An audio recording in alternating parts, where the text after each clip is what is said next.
Hello, my loves. Welcome to a brand new episode of the Becoming You podcast. I am so psyched to bring you this particular topic today, and the title is The Advice You Don't Want to Hear, but You Need to. So today is going to be some reminders about like how to live your best life and some of the hard and difficult truths that come with it if you want to design a life and not live a life by default. So let's just jump right in, shall we? So, the number one share that I wanted to give you, I'm like having a little bit of trouble talking today, apparently.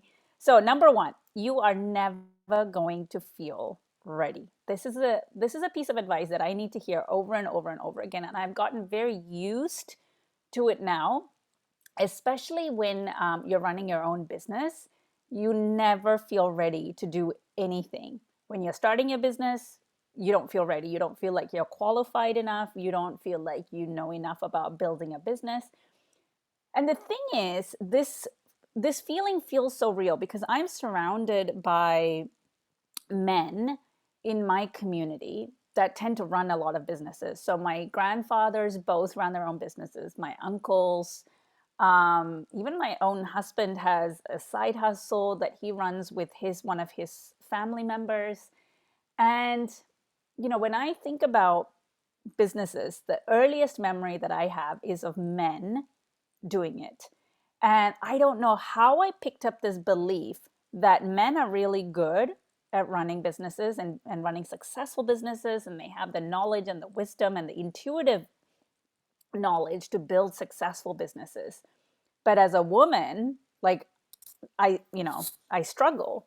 And in my eyes, I've always struggled. And no matter, how long that I've been a business owner, there is this place in my mind that I need to reach, and I haven't yet reached it. So I tell myself that I'm not that good at building a business. Okay. So looping back to my original point, you're never going to feel ready. So recently, I've just hired some new team members for my business to help me grow. And when I decided to make the investment, the conversation, the internal conversation I was having is, I don't feel like my business is at the level where I should be hiring these team members. But then my higher self had to step in and ask, think about the version of the business that you do want to reach in the future. That version of you, what would she do today? She would hire that person. So I went ahead and did it. So like I said, I'm getting better at taking action before I feel ready. But the truth of the matter is, no matter how like accomplished you might be, how much you might have already achieved in your life, or how little you rate yourself as not having achieved, most of the time you're never going to feel ready. Just like you probably didn't feel ready when you had your first child, right? You were probably emotionally ready, like you really, really wanted a baby, but the thought of maybe getting pregnant, giving birth, and then parenting that child, you just learned on the go, right? It doesn't matter how many books you read, the actual, nothing can replace the physical experience of a lived experience. Nothing can replace a lived experience. So most of the time, the people that you admire, that you follow, they're all just figuring it out themselves too. But we tend to believe that, the more accomplished people, the people that we tend to admire, have everything figured out. Like even Oprah, when she's starting a new project, will not know what the heck she's doing. She's just gotten very good at surrounding herself with experts who are all really good at the things that each individual of them do. So it looks like she knows what she's doing. But I promise you that no one ever feels ready before they start. So if there is something that you've been waiting to do and you feel like, I don't feel quite ready yet, I don't quite have the time yet, I don't quite have the money yet, I don't quite have the expertise yet, I don't quite have the knowledge yet, I don't quite have the authority or the permission yet, that is all BS. Those are just all really well, what is the word that I'm looking for? Well disguised reasons, like reasons that look so real, and so true, but they're not. They're just very, very great disguises, wonderful illusions. And it's, you don't want to say, I'm scared, right? Nobody wants to admit it. So we use all these really valid reasons to tell ourselves that we're not ready. Okay. Number two, you will make mistakes for sure. If you're doing it right, you're going to make mistakes. What do I mean by that? So when you are, at work, with parenting, with marriage, right? Whatever it might be, if there's enough, if you're doing it, if you're showing up for it every day, if you are passionate about it and it's really important to you, you are guaranteed to make mistakes. Because again, remember, the only way to learn and get better at something is to have a lived experience of it. And usually when you're having a lived experience, you're doing it for the first time, usually, right? You are bound to make mistakes. And one of the quotes that I love, that I like to remind myself of, is an expert has failed more times than a beginner has ever tried. Right? An expert has failed more times than a beginner has ever tried. So if you want to become an expert at something, if you want to get really good at something in your life, whether it's a professional or personal thing, you have to have made mistakes. There is nothing as good a teacher as failing and making mistakes and making a fool of yourself. So stop worrying about whether or not you're going to make mistakes and start focusing on what are these mistakes here to teach me, right? I have made many mistakes when it comes to parenting. But what I try to do is ask myself, okay, what did I do well this time? What worked really well? And what didn't work so great? And each child is different, right, when it comes to parenting.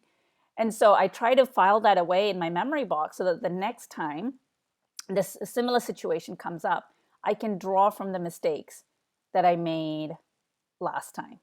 Okay, so just you don't want to hear it. You don't want to hear me tell you you are bound to make mistakes. And the same goes in your professional career as well, right? In our corporate jobs, if you tend to, be in a corporate job, or if you have your own business, we want to come across as somebody who's extremely knowledgeable, who knows all our information and who's all buttoned up. And we want to be perfect for our clients, for our bosses, for our colleagues, right? We want to look really accomplished and really confident. But the truth of the matter is that if you're going to get better, and if you're going to really like have visibility, it means taking risks. It means making mistakes and saying, you know what, I made a mistake that time. Nothing builds confidence and exudes confidence as much as somebody saying, you know what, I made a mistake. I take ownership of it. This is what I learned from making a mistake, and this is what I'm going to change differently the next time.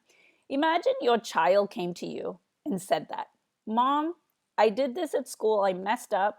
You probably got a teacher's note. My son actually did this yesterday. I was hanging out with him while he was having a shower, and he said, you're probably going to ground me. This is how he started. This is my youngest, my 8-year-old. He goes, but I got a note from my teacher, and he shared with me what he'd done at school. He said he confessed to having done it. And then he said, you're probably going to ground me, and I'm sorry I did it. And then, like, it completely diffused the situation. If he had not said that, and I had found the note from the teacher in his backpack, I probably would have been way more upset, right? He took responsibility for the mistake he made. He set me up really well. So the same applies to you. Mistakes are inevitable in life. But if we own up to those mistakes and we're kind to ourselves to begin with, then we show up with a much different energy to the people who we are worried that might be judging us. If we don't judge ourselves to begin with, then the judgment from others lands a lot softer and it doesn't feel as painful. We will always be judged by people. And that will probably be, your colleagues or your clients who might judge, who might, not will, who might. It will feel like they are for sure judging you if you judge yourself harshly first for that mistake. So go easy on yourself when you make mistakes and just know, hey, I'm on the right path. There is no way to my success without making mistakes. So learn from those mistakes, go easy on yourself, And that way it allows other people's judgments to land a lot softer on you. Number three, there will always be someone who is better at something than you. There will always be someone who is better at something than you, whether that is your hobby, whether that's your job, whether that's parenting, whether that's making money, whatever it might be. Just know the world is a really, really big place, and there are a lot of people doing very similar things to you. So there will always be someone who's better at something than you are, right? And that's a good thing. And that's a good thing, because what that means is, instead of trying to compare yourself to the best of the best and telling yourself that you're not quite there and feeling really bad, instead turn that around and just ask, am I doing better than I did the last time against myself?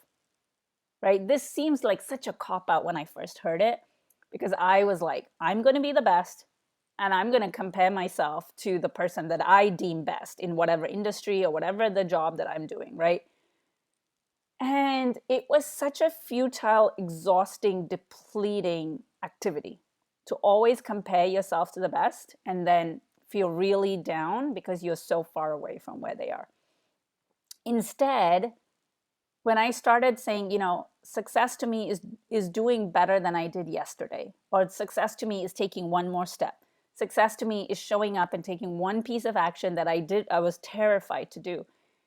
I realized that even though that still felt like a cop out, I was actually able to take more action. I actually felt better every day, striving towards my goals, than I did when I was beating myself up.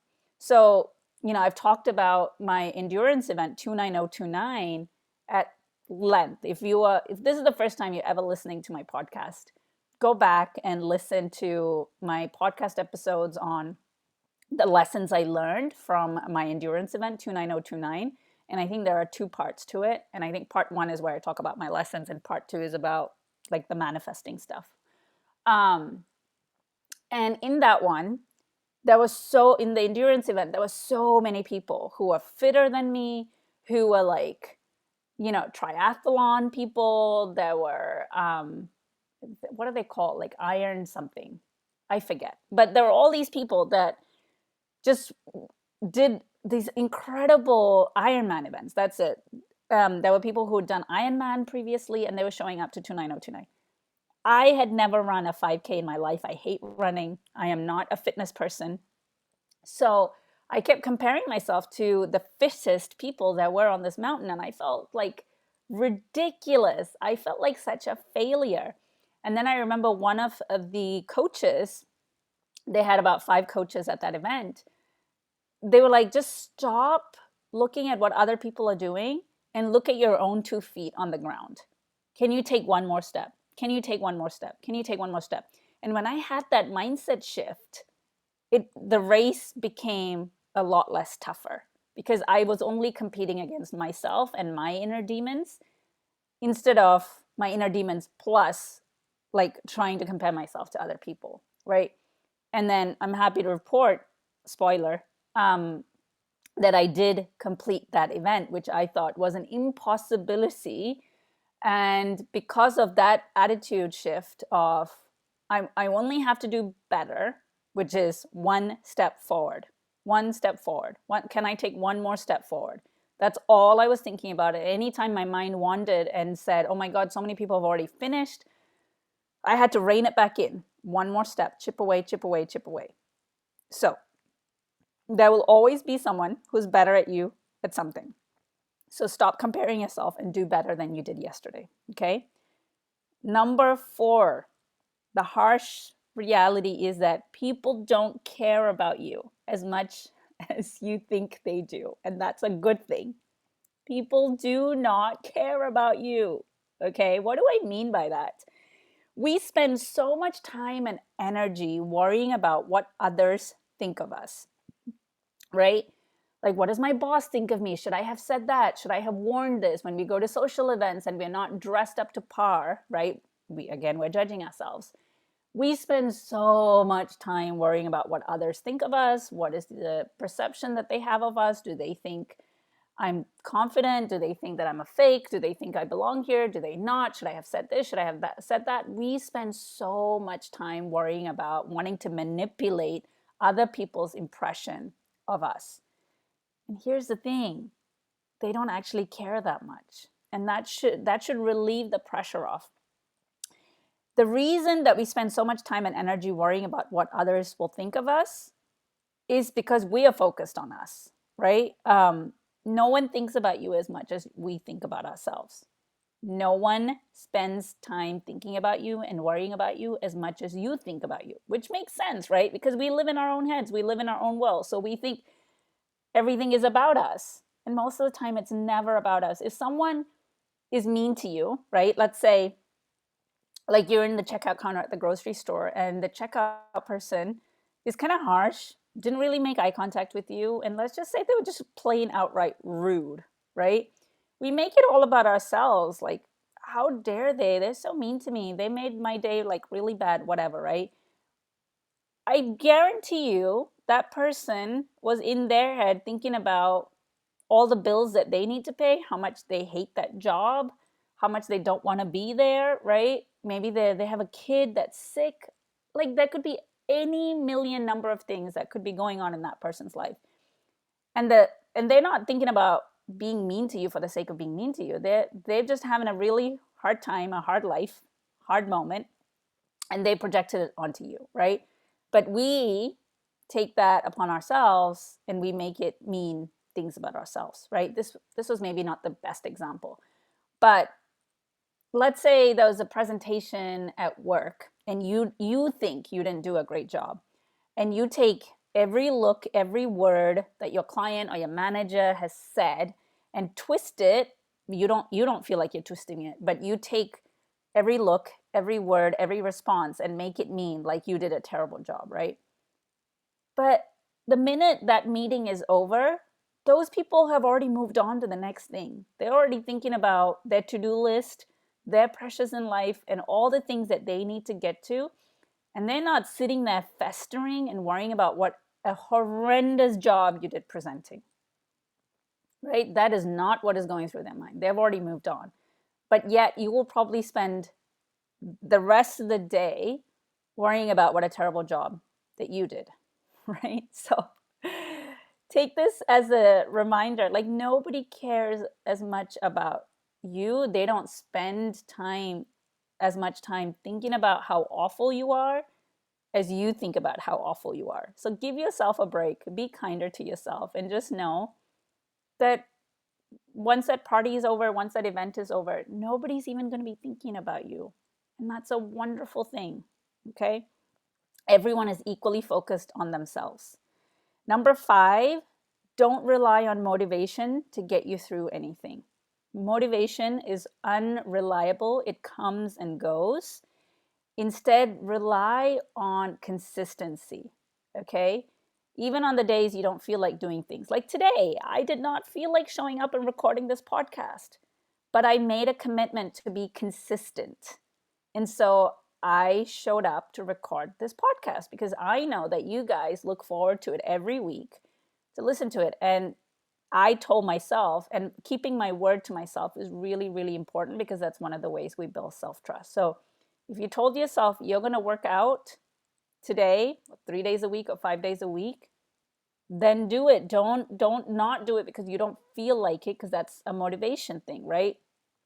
Do it because you said you would, and do it imperfectly, right? Which takes me to my next point. Number 6, drop your standards, right? Which I know might seem like really counterintuitive advice, but drop your standards, because if you're listening to it, you most likely are an overachiever. You are someone who sets really high expectations for herself and others, and you expect to hit it. And when you don't, you're really harsh on yourself and others on how you judge them. Here's one thing I learned, and it took so much pressure off me, is that I expect to over deliver. I want to wow people with everything that I do. And I once heard this advice that your 80% is someone else's 100%. When you think you are being mediocre and only giving like 80% of your efforts, or the presentation is only like 70% there to the vision that you had, that is actually someone else's 100%. Your bad day might be someone else's like 100% delivery on a great day they're having. Your mediocre effort is someone else's wow efforts. So don't stop showing up because you're worried that you didn't give it your all, because like you're never going to be good enough. Instead, celebrate yourself for giving your 80% effort. Because I guarantee you, your standards are probably exceptionally high. So even if you don't hit your standards, that's okay. So one example of this is, I just recently gave a workshop, a virtual workshop for about 80, 70 attendees. And, at the end, I was pretty proud of how I did, but I just still felt like there was some things that I could have done better. And instead of being hard on myself, I just thought, okay, you still have a ways to go to become the presenter that you want to become, right? Really articulate, tight, delivery could be better. But I was kind to myself. I was like, okay, there's always room for improvement. We don't have to be perfect. And I probably thought I did it 80%, like I would have given myself an 80 if I had to self assess. Fortunately for me, this was a corporate event, so they invited feedback and they asked the attendees to rate me.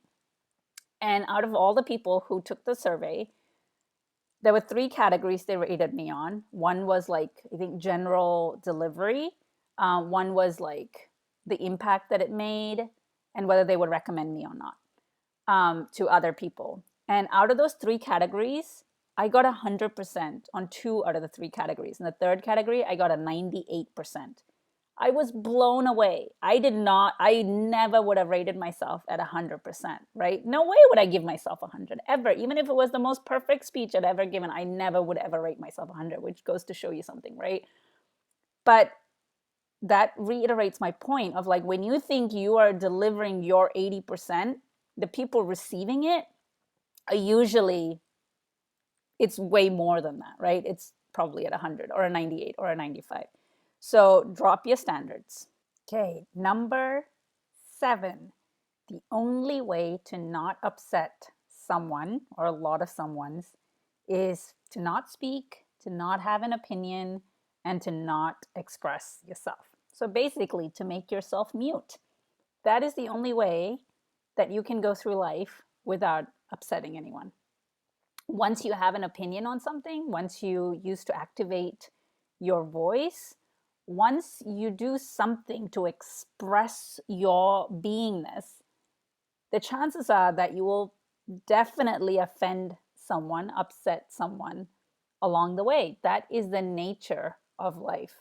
So, you know, it's to be basically invisible. And is that something that you want? The more you make yourself disappear, the less you will upset other people.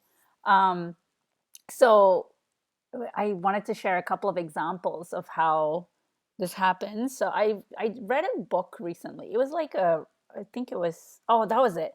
It was Cal Penn. He's an actor. He's an Indian American actor, Indian origin, but born and brought up in the US. And you might know him from roles such as Harold and Kumar Visit White Castle. He's a comedian. He was in The Namesake. That's a great movie and a book as well.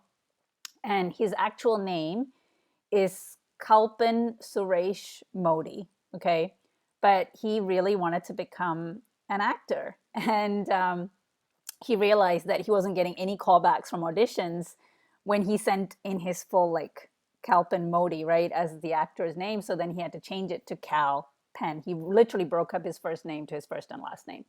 And he started getting more callbacks. Isn't that crazy? And in his book, he talks a lot about systemic racism and how he still managed to carve a career for himself in Hollywood despite all the setbacks and challenges that exist for brown actors.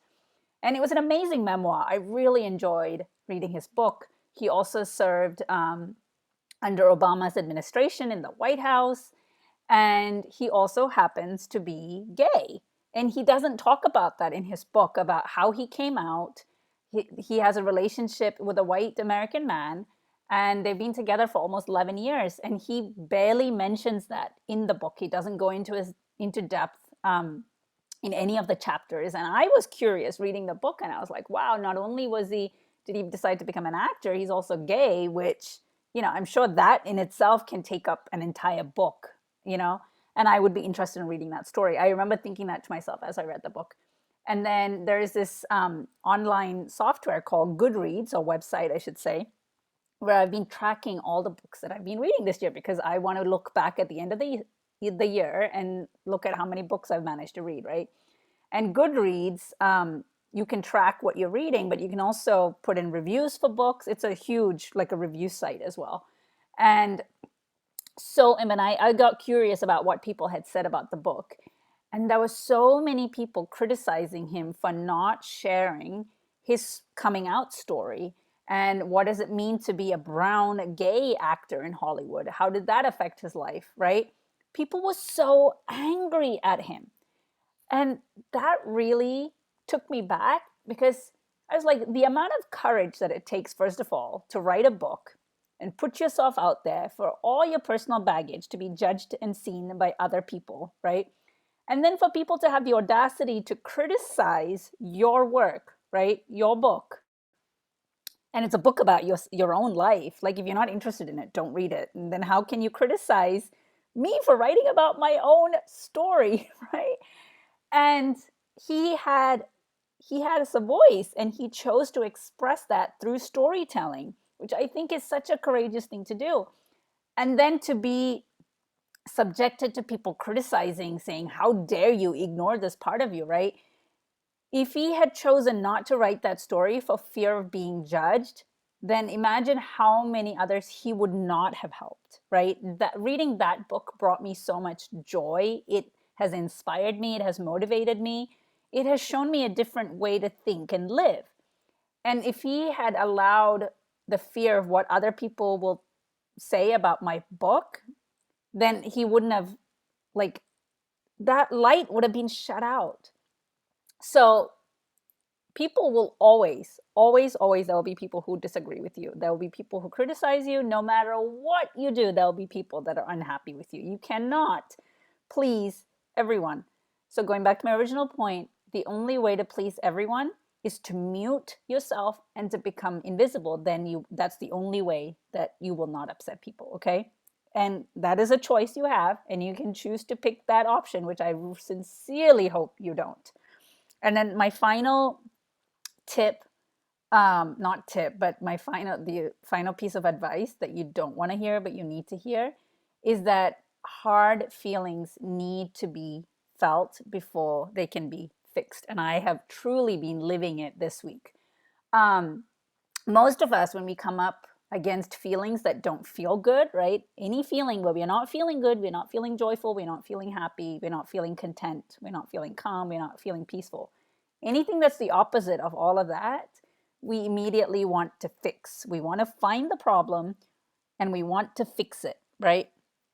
And I've been feeling that this week. I've been feeling really like down and blah, and just kind of like borderline depressed. And I don't have a good reason. I really don't. Everything is going well in my life. And I've been asking myself so much, like, why am I feeling this way? What's wrong? And I think once those questions are good to ask, and sometimes you have the answers right away, and sometimes you don't. Like this week, I have not had anything come up that I can put my finger on why I'm feeling this way. And I realized that continuously asking that question, not having any clear answer, has added to me, feeling down again, because like I can't fix anything. And then I realized, oh, the reason that I want an answer so bad to my question of what's wrong is because I really want to fix it. If I can find the problem, then that way I have light at the end of the tunnel and I'll know how to fix it. And this urge in us to fix things adds to the stress and overwhelm that we already feel in our life. And so I am taking the medicine that I often give to my clients, which is, it's okay that you feel so uncomfortable. It's okay that you feel unhappy right now. Sit in those feelings, because when we are in the fixing energy, we are in fighting energy. We want to push and make things go away. And when we are in resistance, nothing shifts. In fact, the thing that you're resisting grows in power and in energy, because all you're doing is focusing on the thing that needs to be fixed. And then yesterday night, it clicked within me, and I was like, oh, I got to surrender into this feeling because I don't know what to fix. I keep looking for what's the problem. And as far as I can tell right now, there is no problem. The only problem is that I'm trying to avoid these feelings. So then the medicine for that is to accept it, is to accept that I feel like crap right now and I don't have the solution to fix it, and to surrender into these feelings and instead ask, what are you here to teach me? What are you here to tell me? Right? That's what I keep asking. That's the question that I'm asking now. I welcome you in, and I am willing to learn whatever it is that you are here to show me. And as soon as I said that, I felt some relief, because I was like, okay, I don't have to be the fixer for this. All I've got to do is sit back and listen for right now. And I know from experience that these are just feelings and they move through us. They are meant to move through us. And this is not a permanent thing. But even though it's easier said than done, when you are in the discomfort, it is so hard to be in the discomfort. All we want to do is fix it and move on to feeling better. But the hard advice that you need to hear is that hard feelings need to be felt. They are there to be felt. And the minute you surrender and accept, I feel like shit and I'm okay to be with the shitty feelings, and lean into what it is here to tell me and feel the feelings, you get relief. And I have actually felt better this morning because I took the pressure off of myself to wanting to fix these feelings. I have welcomed them in, and I know they're here to teach me something, and I'm willing to lean in and listen. All right, so those are my 8 pieces of advice that you particularly did not want to hear, but you need to hear in order to navigate through life. Let me know whether you loved it. I would love to hear from you through email or through review. Maybe you hated this podcast episode. If that's the case, do not review it. I'm just joking. I do want your reviews. Reviews are everything when it comes to podcasting. That is how, every podcast maker gets their podcast into the hands of more people. So as a thank you, I would love to invite you to write me a short review on what you love about this podcast. All right. I love you so much. Take care until the next episode.